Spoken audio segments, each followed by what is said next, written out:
All right, so picture this, all right. Humanity's in a tough spot, right?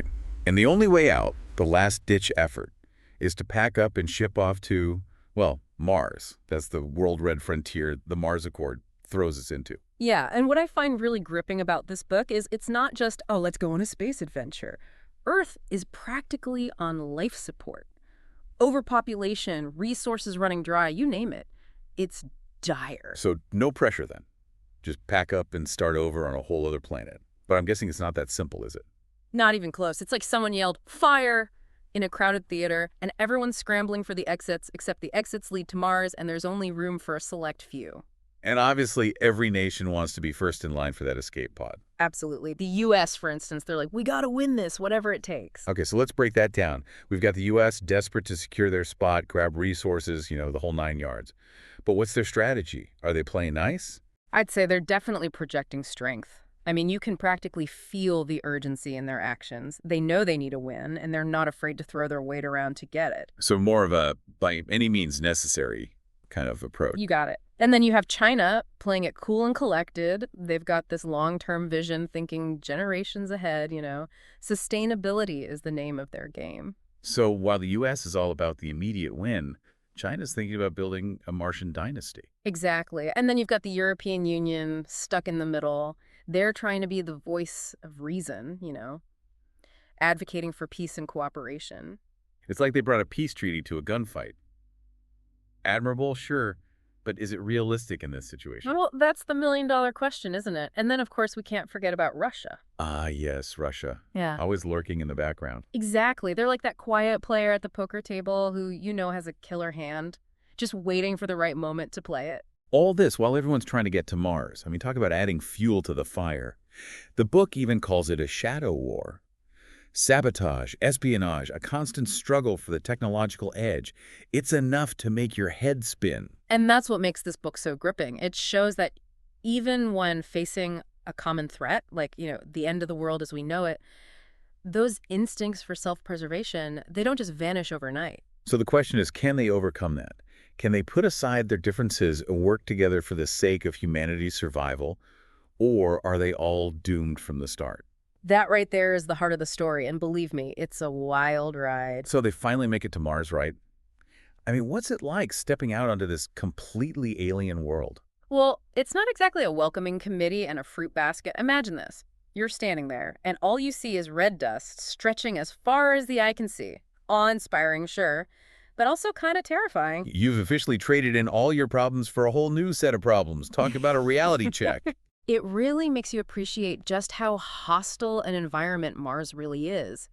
It's one thing to read about it, but to actually experience it. The book does a fantastic job of capturing that visceral feeling. It's like, be careful what you wish for. Right. You wanted to escape Earth. Now you're stuck on a planet that wants to kill you in a million different ways. And don't forget all that tension we talked about, the shadow war. That doesn't just disappear because they landed on Mars. If anything, the stakes are even higher now. Right, because now it's not just about getting there. It's about who controls what, who gets to call the shots on this new world. Exactly.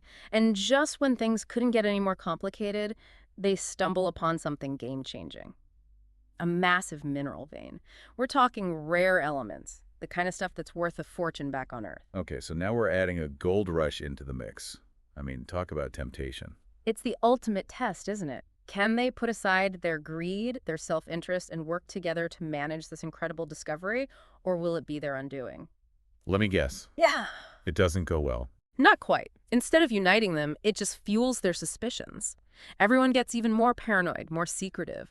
They're so focused on outmaneuvering each other that they completely miss the other, slightly larger problem heading their way. What could be a bigger problem than a bunch of power-hungry nations on the brink of war? How about a planet-sized dust storm? I'm not talking about a light breeze here. This is a monster storm, the kind that can swallow entire settlements and bury them under tons of dust. Okay, now that's just not fair.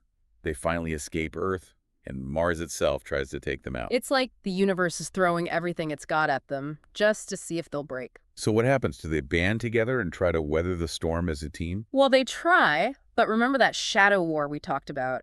Those suspicions run deep. I bet. So someone finally cracks under pressure? The American base gets hit, sabotage, and all signs point to The Chinese. I knew it. Yeah. But are we talking about just a little bit of sabotage, or are we talking full-blown mission-critical type stuff? It cripples their ability to weather the storm. They're in a bad way, running out of time and options. So it's the U.S. and China stuck on a dying planet in the middle of a superstorm with one of them on the verge of collapse. I don't know if this is humanity's finest hour. And just when you think things can't get any worse, the storm intensifies, and guess who gets hit even harder? Let me guess. China.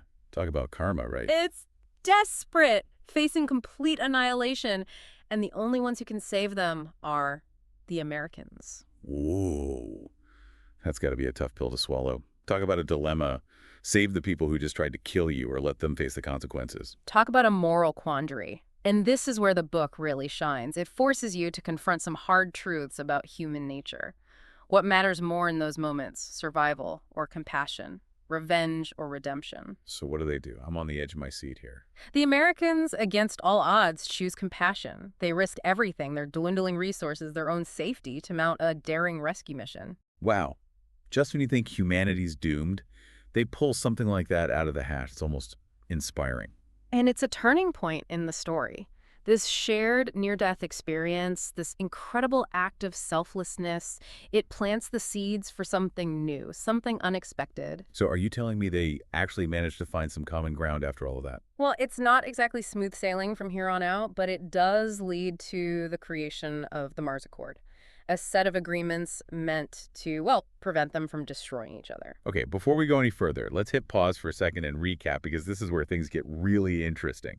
So everyone's had a moment to catch their breath, literally, after that close call.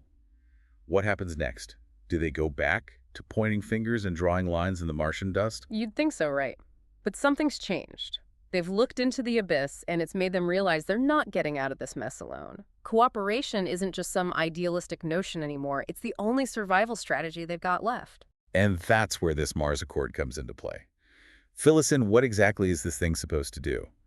Because, let's be honest, getting these nations to play nice has been, well, a challenge so far. Think of it like this. It's the rule book they desperately needed from day one. The Mars Accord basically says, look, we're all sharing this planet now, so we got to figure out a way to share the resources, settle disputes peacefully, and accept that this isn't about conquest anymore. Okay, so less Mars for the taking, more, let's actually try not to wreck this place. Easier said than done, I'm guessing. Way easier. The book really highlights the struggles they go through trying to actually make this accord work. It's like they know they have to work together, but old habits, they die hard, right? So true. It's one thing to sign a piece of paper. It's another thing entirely to actually change your behavior, Yeah. especially when you've got entire nations with their own agendas involved. Exactly. You've got internal power struggles, political pressure back on Earth, and this constant tension between what's good for the individual nation versus what's good for everyone on Mars. It's a high-stakes balancing act. Yeah. And what's crazy is, if they can actually make it work, this whole Mars Accord thing, Yeah. could it be like a blueprint for, not messing things up back here on Earth? That's the big question, right? Can they learn from their mistakes on Mars and actually create a better future, both for themselves and for humanity? I mean, the book doesn't exactly give us a straight answer, but it makes you think. It definitely does. Okay, so no spoilers, but does it at least end on a hopeful note? Does this whole fragile peace thing actually hold up? Well, let's just say it's more open-ended than a happily ever after.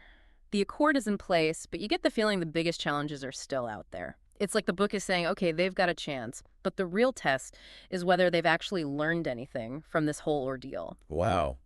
It's more about the journey than the destination, isn't it? This whole idea that the choices we make now, they have consequences no matter where we are, Earth or Mars.